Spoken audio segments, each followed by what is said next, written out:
नमस्कार, मैं हूं विशाल यादव। सीजीआई सूर्यकांत ने न सिर्फ अहंकारी सरकार को संविधान का पाठ पढ़ाया है बल्कि अहंकार भी तोड़ दिया है। दोस्तों, हम सभी लोगों को मालूम है कि सत्ता के नशे में मगरूर सरकार संविधान को लगातार रौंद रही है, लगातार लोकतंत्र की हत्या की जा रही है, लगातार गैर कानूनी कृत्य सरकार करती जा रही है। और दोस्तों, कई बार सुप्रीम कोर्ट पर भी सवाल खड़े हुए।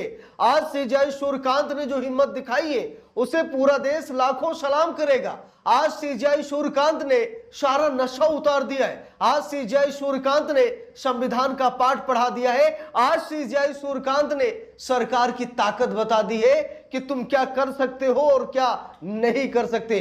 दोस्तों, न्यायपालिका पर सवाल खड़े होना लाजमी है, क्योंकि तमाम ऐसे जज थे और आज भी कुछ ऐसे जज हैं जो सरकार की चरण वंदना करते हैं, सरकार के लिए फैसले सुनाते हैं और रिटायरमेंट के बाद सरकार की गोद में बैठते हैं। तो सीजीआई सूर्यकांत ने भले ही टिप्पणी की है, लेकिन सच्चाई से मुंह नहीं मोड़ा जा सकता है।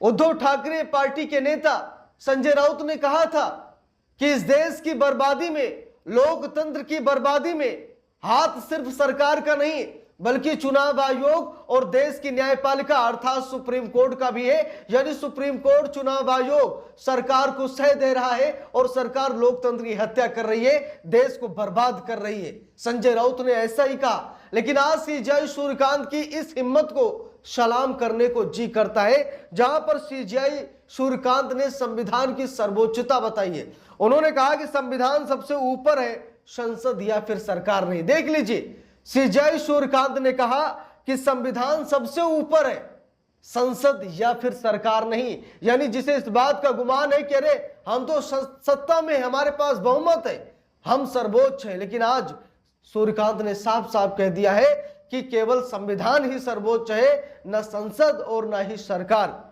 देश में कानून का राज होगा, किसी व्यक्ति की मनमर्जी नहीं चलेगी। सुप्रीम कोर्ट ने कहा कि देश में कानून का राज होगा, देश कानून के हिसाब से चलेगा, किसी की मनमर्जी नहीं चलेगी। लेकिन मनमर्जी हम लोग देख रहे हैं, जबरदस्त तरीके से मनमर्जी चल रही है। जब जिसका जी चाहे एनकाउंटर कर दो, जब जिसे जी चाहे उठाकर जेल में डाल दो, अरे पुलिस कस्टडी में उसे मार दो। यानी कि हिसाब से ट्रेंड चल रहा, मनमर्जी चल रही। सरकारें जज, जूरी और जल्लाद बन रही हैं, सरकारें फैसला सुना रही हैं, किसका घर तोड़ना है, किसका एनकाउंटर करना है। यानी फांसी तक तो पहुंच ही नहीं पा रहे लोग, यहां एनकाउंटर हो जा रहा है। तो ये भी तो एक मनमर्जी है। सुप्रीम कोर्ट कह रहा है कि देश में कानून का राज होगा और किसी की मनमर्जी नहीं चलेगी। कार्यपालिका, विधायिका और न्यायपालिका का काम अलग अलग होगा, कोई एक दूसरे पर हावी नहीं होगा। सुप्रीम कोर्ट ने कहा कि कार्यपालिका, न्यायपालिका और विधायिका, इनका काम अलग अलग होगा, कोई किसी पर हावी नहीं होगा।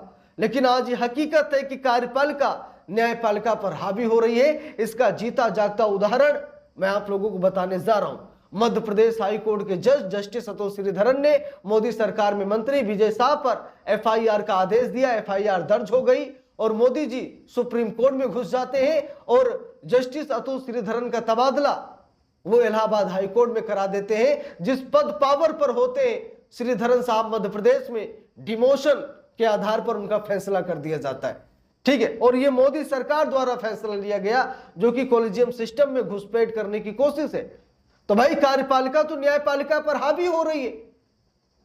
देखिए, यहां पर लिखा भी है खबर में, जजों पर सरकार का दबाव नहीं होगा, वे निष्पक्ष होकर फैसला देंगे। बहुत अच्छी बात है कि जजों पर सरकार का दबाव नहीं होना चाहिए, लेकिन क्या यह हकीकत है?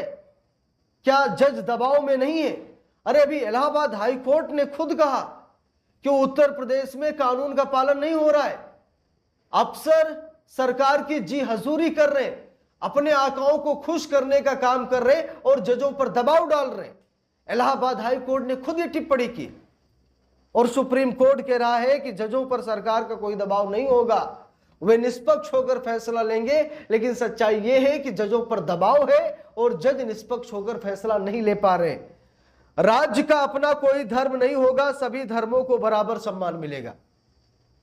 लेकिन असम वाले चाचा को याद कीजिए, जहां पर बांग्ला भाषी मुसलमानों को बांग्लादेशी करार कर दिया गया, उन्हें परेशान किया गया, उनके नाम वोटर लिस्ट से हटा दिए गए, तो बंगाल में क्या चल रहा है? अगर किसी राज्य का, किसी शहर का, किसी जिले का अपना कोई धर्म नहीं होगा तो भाई असम वाले चाचा क्या कर रहे हैं? उन पर सुप्रीम कोर्ट एक्शन क्यों नहीं ले रहा है? संसदीय प्रणाली की बात आती है तो देश में चुनाव होंगे और जनता अपने प्रतिनिधि चुनेगी। तो सुप्रीम कोर्ट ने तो बहुत बड़ी बातें कही है। सीजेआई सूर्यकांत ने कहा कि वो लकीर जिसे कोई सरकार पार नहीं कर सकती, क्या है संविधान की मूल ढांचा? सीजेआई सूर्यकांत ने देसी अंदाज में समझाया। तो सीजेआई सूर्यकांत ने कहा कि वो लकीर जिसे कोई भी सरकार पार नहीं कर सकती, अगर कोई भी सरकार उस लकीर को पार करेगी तो गैर कानूनी होगा, वो असंवैधानिक होगा और सुप्रीम कोर्ट इस मामले में एक्शन भी लेगा। वो लकीर है मूल ढांचा, यानी संविधान का मूल ढांचा, लोगों का मौलिक अधिकार, लोगों का मौलिक कर्तव्य, लोगों का अपने धर्म के प्रति वफादार होना, यही तो मौलिक अधिकार है। देखिए लिखा भी है, सीजेआई सूर्यकांत ने संविधान के मूल ढांचे को खाट की रस्सी जैसा बताया है। उन्होंने कहा कि जैसे रस्सी खाट को संतुलन देती है, वैसे ही बेसिक स्ट्रक्चर लोकतंत्र को टूटने से बचाता है। यह सिद्धांत संसद को संविधान की आत्मा बदलने से रोकता है। सीजेआई ने कहा कि इसमें न ज्यादा सख्ती होनी चाहिए और न ज्यादा ढील। आखिर भारतीय संविधान का मूल ढांचा है क्या? सीजेआई सूर्यकांत ने एक खाट का उदाहरण दिया। उन्होंने कहा कि हमारा लोकतंत्र, हमारा संविधान एक खाट की तरह है जिसे संतुलन बनाए रखना ही जरूरी है। अगर कोई ज्यादा खींचतान करेगा तो एक पाव उठ जाएगा, चारपाई का संतुलन बिगड़ जाएगा। वैसे ही हमारा संविधान है। हमारे संविधान को ना तो ज्यादा कठोर बनाना चाहिए और ना ज्यादा ढील, क्योंकि खाट ज्यादा कस दी जाएगी तो उसका संतुलन बिगड़ जाएगा, और अगर ज्यादा ढील कर दी जाएगी खाट की रस्सी तो खाट बेकार हो जाएगी, ठीक है, उसमें संतुलन नहीं रहेगा। तो सीजेआई सूर्यकांत वही बता रहे हैं कि संविधान में कार्यपालिका, न्यायपालिका, विधायिका या फिर संसद, यानी कि इन सभी का संतुलन जरूरी है। अगर कोई एक भी किसी पर हावी पड़ेगा तो संतुलन बिगड़ जाएगा, और अगर संतुलन बिगड़ गया तो लोकतंत्र डगमगा जाएगा, संविधान का औचित्य खत्म हो जाएगा। लेकिन अब देखते हैं कि सरकार इसे अमल में लाती है या फिर नहीं, सरकार को कुछ समझ में आता है या फिर नहीं, या फिर सरकार सीजेआई सूर्यकांत की इस टिप्पणी को हल्के में ले लेगी, ये तो समय बताएगा। लेकिन देखते हैं कि ये सच में असर लाता है या फिर नहीं।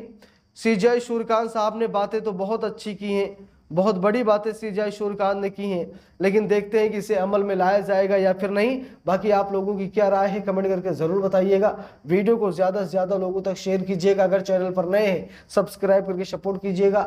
मिलते हैं दूसरी वीडियो में, तब तक के लिए बहुत बहुत धन्यवाद।